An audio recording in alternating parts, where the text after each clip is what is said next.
दरवर्षीप्रमाणे याही वर्षी साईबाबांची पुण्यनगरी शिर्डीमध्ये समाजकार्यामध्ये सदैव अग्रेसर असलेल्या साईसिद्धी चॅरिटेबल ट्रस्ट आणि शिर्डी ग्रामस्थ यांच्या संयुक्त विद्यमाने आयोजित भव्य सर्वधर्मीय सामुदायिक विवाह सोहळा नांदुरकी रोड येथील साई किमया गार्डन येथे थाटामाटात उत्साहात आणि आनंदी वातावरणात संपन्न झाला। या वर्षीचे या सोहळ्याचे 16वे वर्ष होते। तर या सोहळ्यामध्ये 30 जोडपी विवाहबद्ध झाली। सकाळी रीतिरिवाजाप्रमाणे सर्व नवरदेवांच्या शिर्डी शहरामधून वाजत गाजत ढोलताशांच्या निनादात सजवलेल्या घोड्यांवरून भव्य मिरवणूक काढण्यात आली।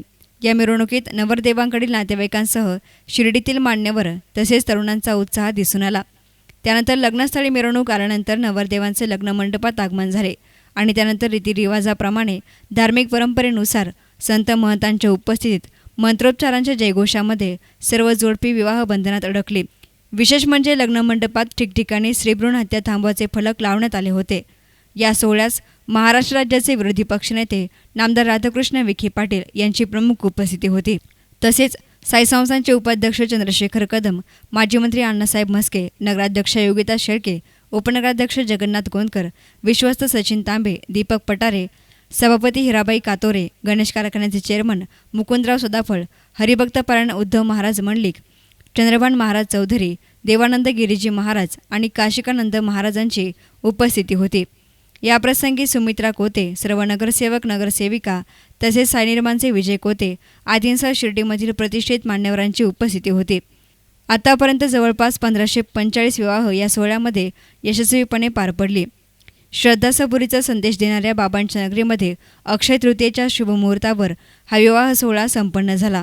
अक्षय तृतीयेचा शुभमुहूर्त, संत महंतांचे आशीर्वाद आणि प्रमुख मान्यवरांची उपस्थिती, नातेवाईकांचा आशीर्वाद घेऊन आज 30 जोडपी विवाह बंधनात अडकली। गेल्या 16 वर्षांपासूनची ही परंपरा यापुढेही अशीच चालू ठेवावी अशी प्रतिक्रिया नामदार राधाकृष्ण विखे पाटील यांनी या प्रसंगी व्यक्त केली। प्रथमतः आपल्या सर्वांच्या वतीने मी कैलास बापू कोते आणि त्यांच्या सर्व सहकाऱ्यांचं मी मनपूर्वक अभिनंदन करतो की सलग 15 वर्ष अतिशय उत्तम प्रकारे सामुदायिक विवाह सोहळ्याचं आयोजन करत 16व्या वर्षी सुद्धा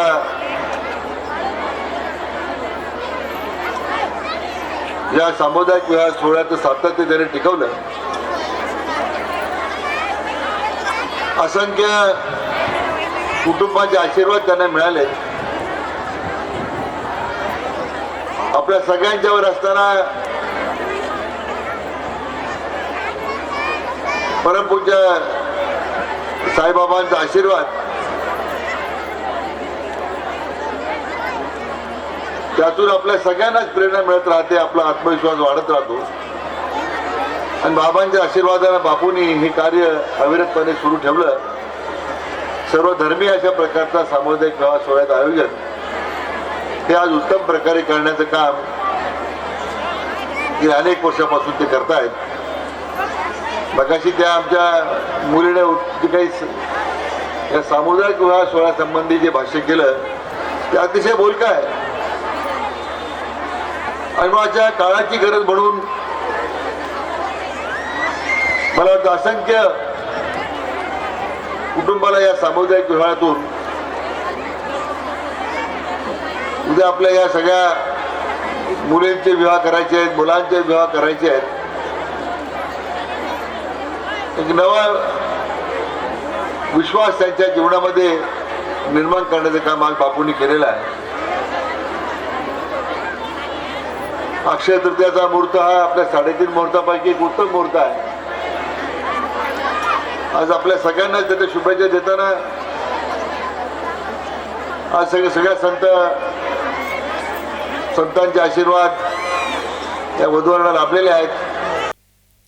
तर या संपूर्ण लग्न सोहळ्याविषयी शिर्डीचे प्रथम नगराध्यक्ष कैलास बापू कोते यांनी सविस्तर माहिती दिली। खरं म्हणजे या सामुदायिक विवाह सोहळ्याचं हे 16वं वर्ष आहे। आतापर्यंत 1545 विवाह या सामुदायिक विवाह सोहळ्यामध्ये लागण्याचं भाग्य मला झालं। बाबांचा श्रद्धा आणि सबुरीचा संदेश देऊन संपूर्ण जगाला शिकवून देणाऱ्या त्या बाबांच्या नगरीमध्ये अक्षय तृतीयाच्या मुहूर्तावर संपन्न होत असलेल्या या विवाह सोहळ्यामध्ये आपल्या मनापासून स्वागत करताना मला मनापासून आनंद होतोय. सोहळ्याचं वैशिष्ट्य म्हणजे कोणी लहान नाही, कोणी मोठा नाही, जाती धर्माचा भेद नाही, आपण सगळे एकच आहोत, असे परमेश्वराचं लेकरं आहोत, असा समतेचा सप्ता मालिक एक श्रद्धा सबुरीचा संदेश त्या बाबाच्या नगरीतून विवाह सोहळ्याच्या माध्यमातून दिला जातो. सगळ्यात महत्वाचा मला अभिनंदन करायचं आहे. काल या राज्याचे मंत्रिपद ज्यांनी भूषवलं ते राधाकृष्ण विखे पाटील काल मंत्री होते. आज महाराष्ट्र राज्याचे विरोधी पक्ष नेते आहे आणि उद्या आपल्या सगळ्यांच्या आशीर्वादाने आणि साईबाबाच्या कृपेने महाराष्ट्राचे मुख्यमंत्री हो आणि या सामुदायिक विवाह सोहळ्याचं स्वागताचं पद त्यांच्याकडे कायम राहावं अशा प्रकारची अपेक्षा व्यक्त करतो. कॅमेरा पर्सन अजिंक्य गोरे, एस नाने मीडिया, शिर्डी.